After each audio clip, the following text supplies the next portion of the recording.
जपानमधील एक माकडाचं पिल्लू सध्या संपूर्ण जगाचं लक्ष वेधतंय.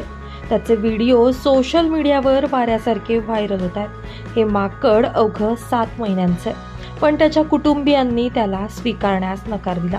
अगदी त्याच्या आईनंही त्याला दूर झटकलं. त्यामुळे हे पिल्लू फक्त ओरागुंटांच्या खेळण्यावरच विश्वास ठेवू लागलं.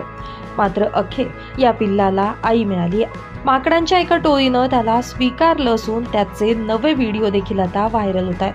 हा व्हिडिओ पाहून खरंच तुमच्याही डोळ्यात पाणी येईल.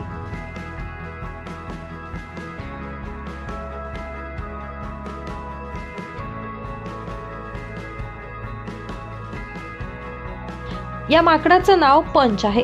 हे माकड Ichikawa city zoological and botanical garden येथे आहे. त्याची अवस्था खूपच बिकट होती. कुटुंबियांनी त्याला दूर झटकलं. परिणामी अवघ्या 7 महिन्यांचं हे पिल्लू एकटं राहत होतं. त्याच्या वयाची इतर माकडं त्याला खूप त्रास द्यायची, त्याची खोड काढायची. जेव्हा तो वयोवृद्ध माकडांकडे मदतीसाठी जायचा तेव्हाही ती त्याला पळवून लावत. त्यामुळे झूकीपरनं त्याला खेळण्यासाठी एक ओरागुंटांचा बाहुला दिला. हा बाहुला घेऊन तो दिवसभर खेळायचा. संपूर्ण जगात तो फक्त त्या बाहुल्यावरच विश्वास ठेवत होता. मात्र अखेर पंचला आता कुटुंब मिळालंय. एका माकडीनं त्याला आपलं पिल्लू म्हणून स्वीकारलंय. सध्या पंचचा नवा व्हिडिओ सोशल मीडियावर व्हायरल होतोय. या व्हिडिओमध्ये तो आपल्या नव्या आईला शांतपणे मिठी मारताना दिसून येतोय.